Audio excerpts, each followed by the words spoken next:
Running back or tight end, the positional value between these two positions is a hot topic, and we're going to break it all down here on today's latest NFL Squad. You are talking ball with the NFL Squad, sponsored by Gametime.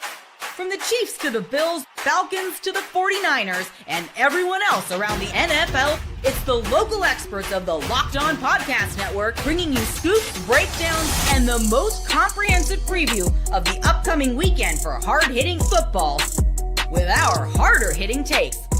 Buckle up, it's the NFL Squad, and we have a seat for you.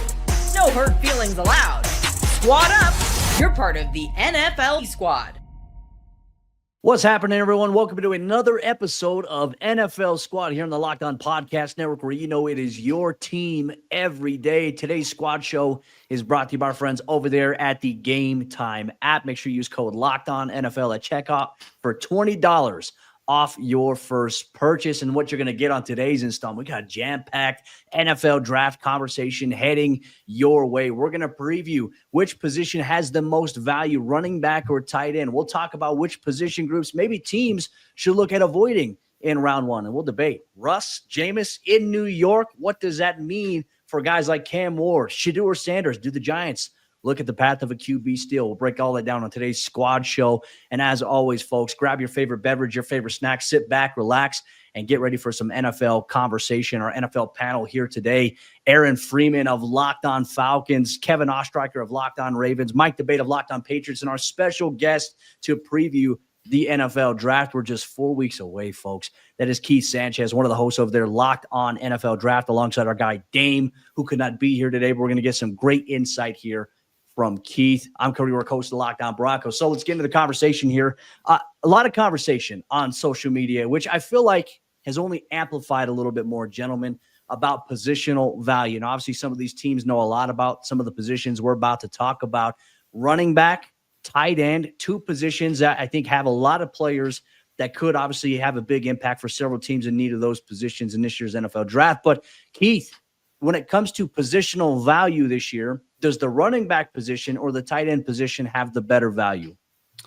I'll say the running back position, just because I just did this exercise at Locked On NFL Draft, right? Me and Dame, we ranked our top 10 running backs. And then when I put the list together, I hated it because I left off like 6 guys that I really wanted to put on the list, right? And I think it just goes that deep. I think you're talking about 15 to 20 running backs to where if they get the right opportunity, they can be good starters that come out of nowhere. I think about, and I know Aaron is going to remember this, but just remember the years of Devontae Freeman, right? I feel like he came out of nowhere for teams, and then he had a stretch where he was one of the best running backs in the NFL, and there's probably 10 to 12 guys that I can say could potentially have that type of career arc to where they're one of the better running backs in the NFL. So I'll definitely say running back.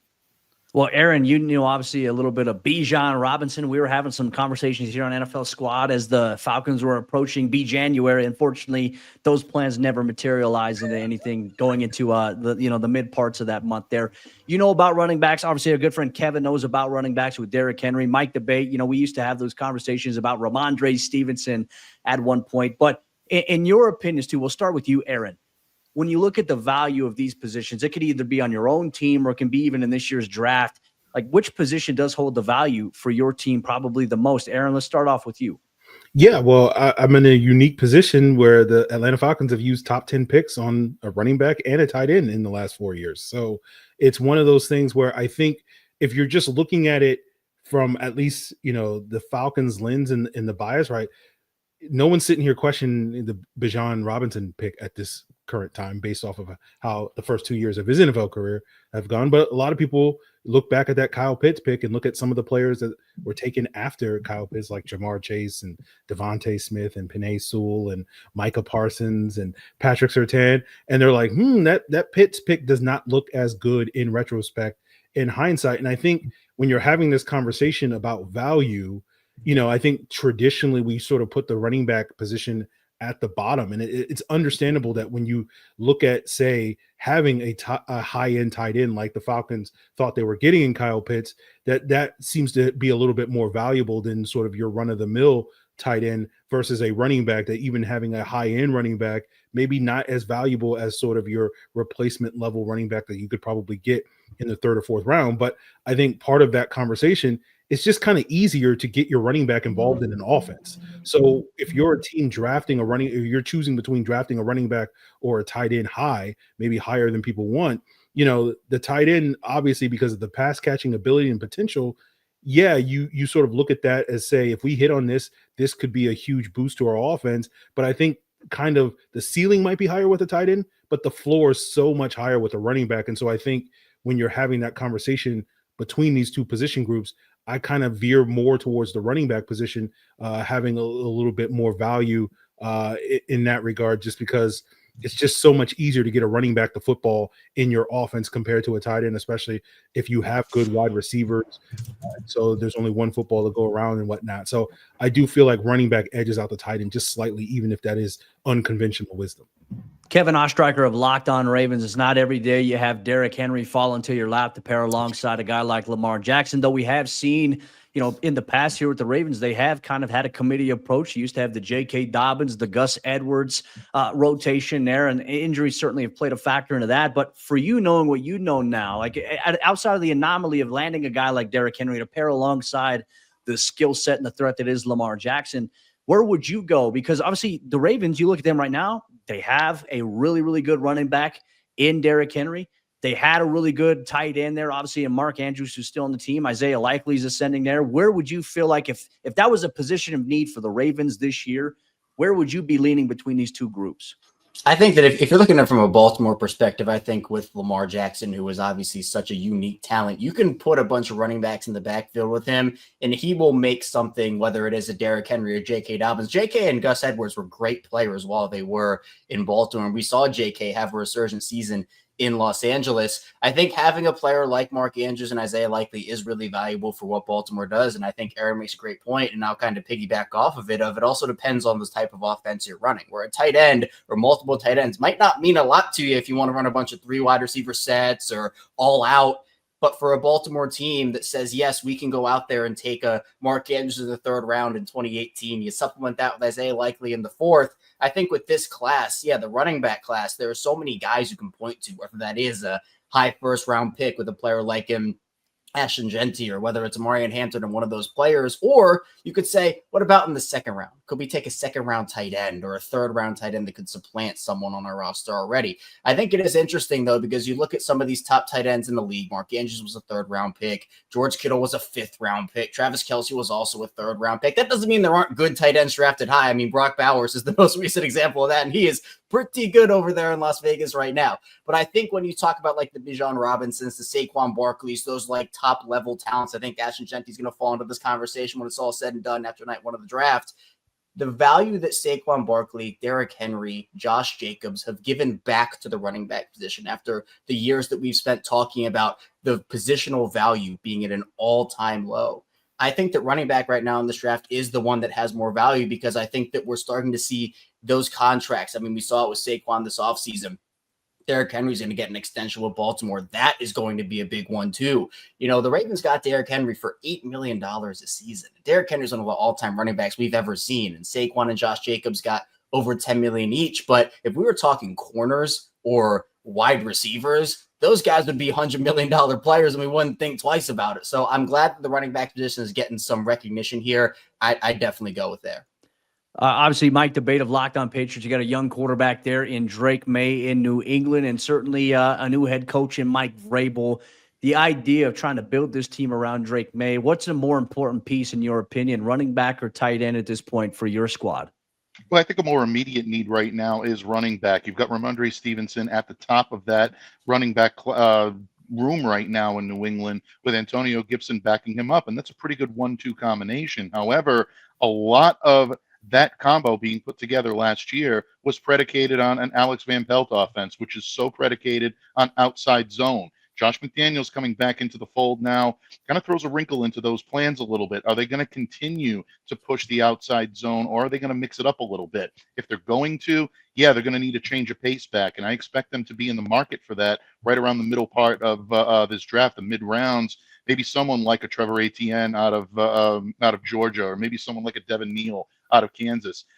These are the names right now that are being bandied about in New England. But this tight end class is deep as well. And look, Hunter Henry is not getting any younger. Austin Hooper is signed up for a year, and he's kind of on a year-to-year basis. So do you see someone maybe in that early part of the draft that could end up being a staple in this offense for many years to come? Drake May loves to use the tight end as his security blanket. Josh McDaniels has had some great success with tight ends here in New England. So do they look at a guy like Mason Taylor or Gunnar Helm and say, yeah, you know what? We're going to go the gamut. We're going to take advantage of a deep tight end class and try to bring someone in. I think the needs for the New England Patriots are very out there right now. I think they're all over the place, and any position that they fill is going to help this team moving forward. But I go back to what Keith said earlier, that depth where you see guys like 10, 15 deep at this running back class is a really phenomenally talented group and guys that can help so many teams out in so many different ways. Well, Keith, I'm going to throw it back to you here before obviously we get to our next topic here. We saw, I think, the more recent example, I feel like the Detroit Lions, when they took Jahmyr Gibbs, a lot of people were like, why are they taking a running back in round one? That used to be the line of thinking is, don't take a running back round one. I even remember the Steelers got some flack when they initially took Najee Harris, years back. Do you think that is now something that's going to be changing from NFL teams, especially with the deep class like we've got this year? You got the Genties, you got Omari and Hampton, you even got the Travion Hendersons, the Quinshawn Judkins. Do we think that traditional line of thinking of don't draft a running back in round one is going to go out the door going forward? Yeah, I think so, and I hope so. Because I'm of the notion of take elite players, man. Because I'm looking at all you guys, right? All of y'all different teams, and y'all all have had success in the past, and it's been in different ways, right? Cody talking about the Denver Broncos. They won when Peyton Manning had the noodle arm, right? Not when he threw 50 touchdowns. And then the Baltimore Ravens have been the definition of ground and pound and punch you in the face consistently. And then you look at Mike, right? With the Patriots, they've won in multiple different ways, dating back all the way to 2000, and you watch the evolution of them. So I think about teams and it's just like, hey, construct your team the best way to put elite players on your team and then figure it out from there. So I hope so. Like if it's elite running backs, like with Aaron, where you have a chance at a Bijan Robinson or Jahmyr Gibbs, take them and use them, right? He's a good football player. Let's take him and use him. And we were going to say to Aaron, back when, they had that 28-3 lead over the Patriots, they should have just kept running the ball, invest in the running back position. I felt disrespected when Keith skipped over the success of all these teams, and I'm like, okay, it's understandable. And then Cody, you just got to throw it in my face. So okay, I'm sorry. It was listen, there. I was coming back to you. I was tying it all in together. I was tying it all. I started with the past and made it present. By omitting the Falcons in that, you weren't disrespecting me in my time like Cody just did. So I appreciate you. Yeah, Cody, you can move me to where Aaron is and put Aaron and Mike next to each other so we can have this conversation. I want it on record. The Patriots guy was the last one to bring up 28-3. I could have called that right from the beginning, right when I saw Aaron pop up on the screen.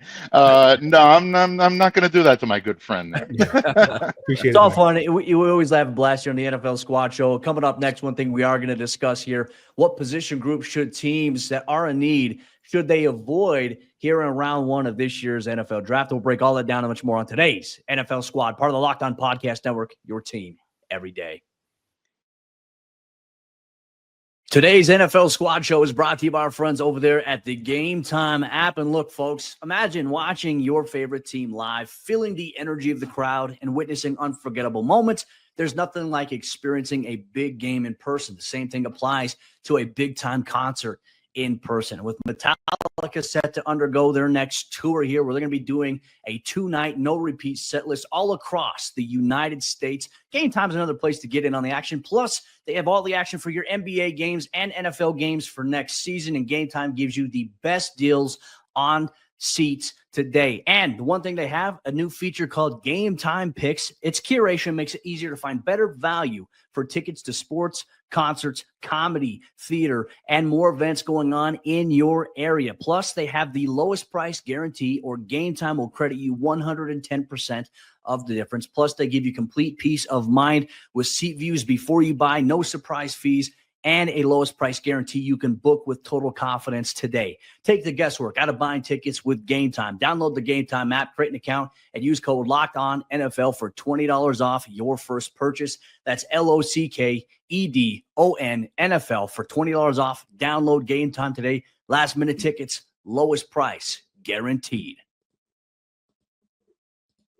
NFL Squad continues here today on the Locked On Podcast Network. Just a reminder that you can check out your favorite shows and your favorite teams every day, all year long, even in the offseason, because for the true fan, there is never an offseason. And for the build-up to the NFL Draft, make sure you all check out the Locked On NFL Draft with Keith Sanchez and our good friend Dame. They bring the heat every single day when it comes to the draft, and obviously player breakdowns, positional, rankings, things like that. They've done a really good job of expanding that conversation there, plus mock drafts where you have a chance to get involved as well. We're going to continue the draft theme here today by really kind of focusing in on positional value of maybe some positions that aren't as top heavy as people have said before in this year's draft. And Keith, I think first and foremost, there's a lot of debate right now about this year's wide receiver class, whether or not it's something that you should avoid, who's the top heavy guys. We're seeing guys being critiqued about their 40-yard dash times.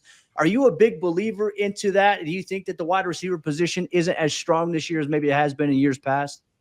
Unfortunately, yes, I believe so. It's just, and what I try not to do is just force it, right? I'm not going to try to go against the grain and be the guy that argues with everybody on Twitter that's saying it's good when it's not, right? It just kind of is what it is. I think this is a good draft if you're trying to find wide receiver 2 and 3, right, for your roster, and you're trying to round out some wide receiver cores. Now, is it top heavy, right? If you talk about a potential Travis Hunter, Matthew Golden, I like a whole lot, and I'm still in on Teodoro McMillan. I think he has opportunity to be a dominant wide receiver, but I have those 3 guys. And then I would probably put Emeka and maybe Luther Burden in kind of their bucket by themselves. And then I think it goes into the next tier with your Jaden Higgins, Jalen Noels, Jalen Royals, guys like that. I think it's a good wide receiver core, but I think that you're potentially drafting a bunch of ones throughout this entire draft is I don't think that part is accurate. I even want to go to this conversation too. Like, so out of all the positions, do you feel like wide receiver is the one that maybe teams should avoid, or is there another position that's more glaring that stands out to you? Yeah, so I talked about the running back rankings we just did. We also just did the cornerback rankings, and that one was really tough for me. I felt like I had a lot more questions than answers with this cornerback class, and that's one class that's been deep since probably 2022, right? And you go back to the Derek Stingley, Sauce Gardner, Trent McDuffie, Kyler Gordon, like there's been really deep classes. But this year, I just have a lot of question marks and just wonder if some guys are scheme specific, right? And then just you have injuries to Benjamin Morrison. A lot of people, like Siobhan Revel, but you're talking about small school, also coming off of ACL also. So it's just question marks. And I'll probably put corners above wide receivers as far as even more question marks to kind of figure out. Okay, I like that. So Kevin Ostreicher of Locked On Ravens turning the conversation now to you. Obviously, as the Baltimore Ravens are looking for an edge rusher at this point, is this the year for them to go out and get one, or how do you feel about it? Yeah, the Ravens always put themselves in such a unique position when it comes to their drafts because they're a best player available team through and through. They do that every single season. I mean, I can give you tens of examples, hundreds even of examples of them doing that throughout all 7 rounds. I mean, Kyle Hamilton is the perfect one. They didn't need a safety that year. When a top 5 talent falls to you because they can't run in a straight line for 40 yards as fast as other guys, you say, you know what, we're gonna take the talent. We'll figure it out later, and it's worked out pretty well for them. They could take an edge in round 1. They could also go with offensive linemen, although that's less of a need now that Ronnie Stanley is back. You don't have to feel like you're pigeonholed into that. Safety is one again this season. You look at guys, if a Malachi Starks falls or Nick Emanwari, I think both guys different skill sets, but really intriguing fits next to Kyle Hamilton and Darius Washington in that system. This defensive line class is also just unbelievable. I mean, you talk about, Keith, you doing rankings. I'm sure your D-line rankings, you got like 20 guys. You're like, this guy could go in round 2, this guy could go in round 3, but they're waiting until round 5 to get picked because that's how deep it is. And I feel like Baltimore losing Michael Pierce, Brent Urban's a free agent. You do have Nadu Madubuike and Travis Jones.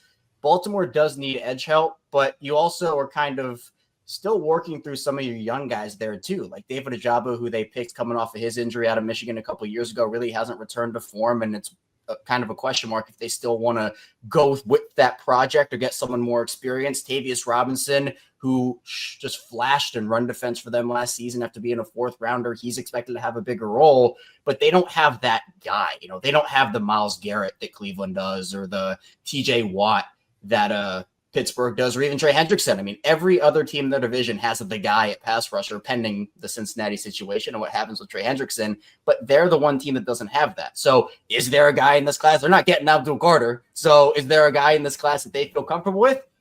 Maybe, but I'm not sure if that's in round 1. All right. Aaron Freeman, turn the conversation to you. What is one position you hope that the Atlanta Falcons absolutely avoid taking in round 1? I would go with linebacker at this point in time. I feel like when you look at the last decade plus of first round linebackers, that hit rate is not particularly good, right? It's just one of those things where, there seems to be a lot more Kenneth Murrays than Roquan Smiths. And even, when you think about a player like Roquan Smith, who was a top 10 pick for the Chicago Bears, rather than paying him the bajillion dollars that he wanted to make, they traded him to Kevin's team, the Baltimore Ravens, and they were able to get more out of him than even the Bears were able to get out of him. And so he's a relative success as a first-round linebacker, but then even then, for the team that drafted him, it didn't quite work out. And so I think at this stage, linebackers kind of, becoming the running back of the defense, where it's just like, you can justify taking them at some point in the draft, but taking them in round 1, they have to kind of be that sort of elite prospect. And I think right now the Falcons, with Caden Ellis coming off of this season as a pass rusher, them adding Divine Diablo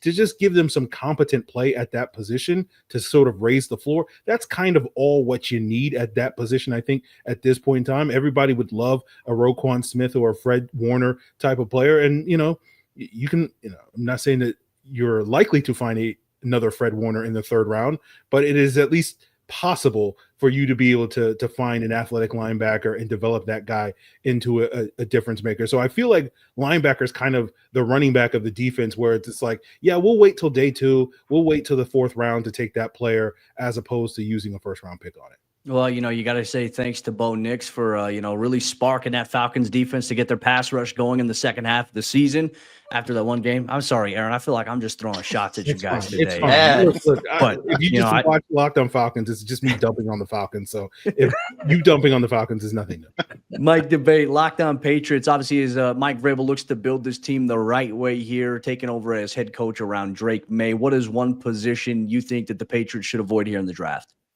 I think the Patriots need to go best player available. I don't think there's any position that they should avoid. I mean, obviously, you've got your quarterback of the future, so you're not going to be in that market. But I really do believe that the Patriots could help themselves by taking pretty much anybody at this point. If they are gifted the opportunity to get a generational talent like an Abdul Carter or Travis Hunter, you take that with both hands and you figure out the best way to use that type of talent on your team. But you could take someone on the defensive line because the Patriots still need help there.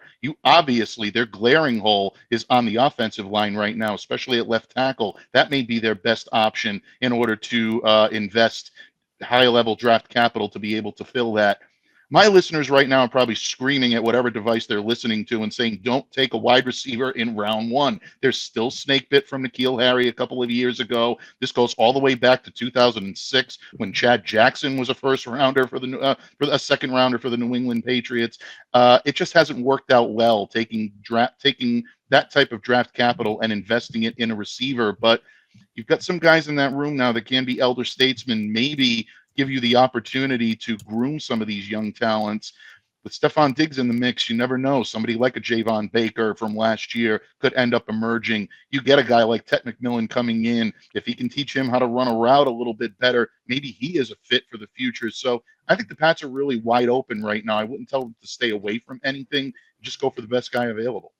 Well, that seems to be a strategy for a lot of NFL teams. This year's draft class is going to be very interesting, and every step of the way, your favorite teams will be breaking them down for their respective teams as well on the Locked On Podcast Network. We're not done yet, though, NFL Squad. Up next, we're going to discuss the New York Giants situation. They've got Russ. They've got Jameis. Motivational speeches left and right. It's going to be entertaining, but does that take quarterback off the board for them in this year's NFL Draft? We'll debate and discuss here on today's episode of the NFL Squad.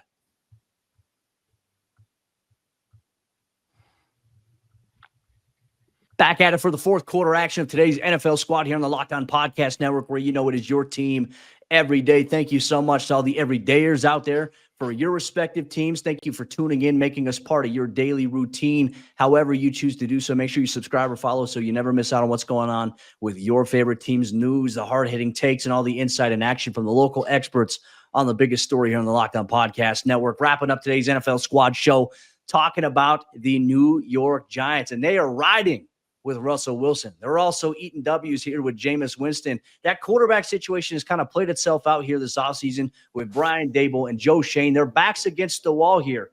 Keith, I want to throw it to you here to discuss this because you get two veteran guys on the free agency market here, are arguably with their jobs at stake here.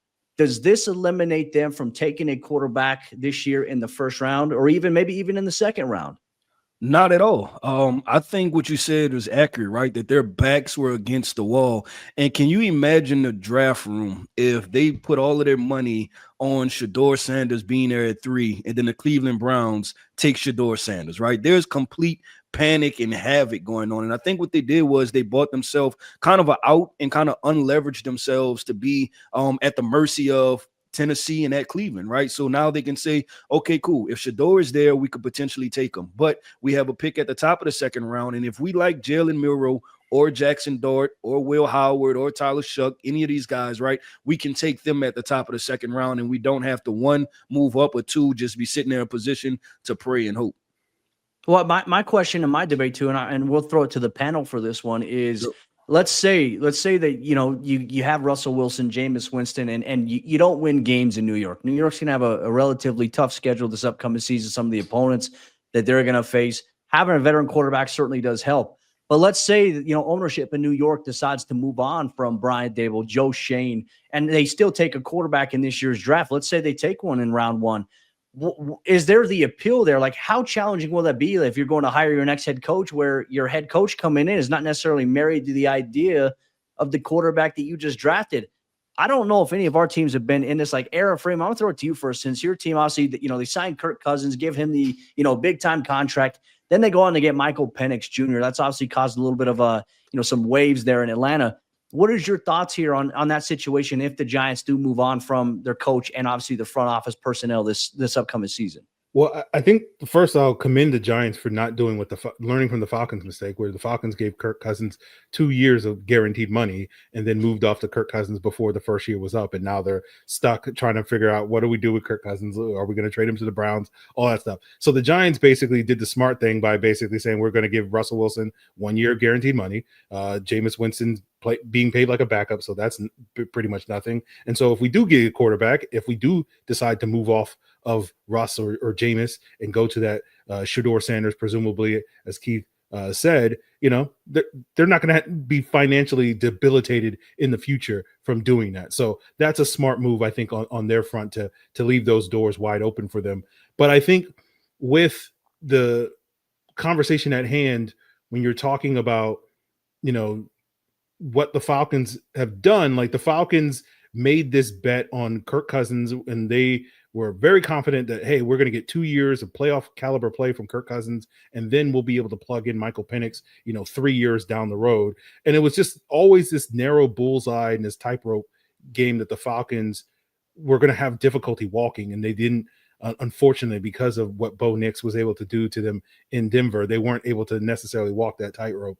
So I do feel like, these teams moving forward, when it comes to double dipping, I think you're going to see more of that in the future with what the Packers model is, with the Jordan Love situation, with the Falcons doing that with Kirk Cousins and Michael Penix. I just think they have to be smarter about how much money they're spending on some of those veteran guys if they're going to go for some of those young quarterbacks.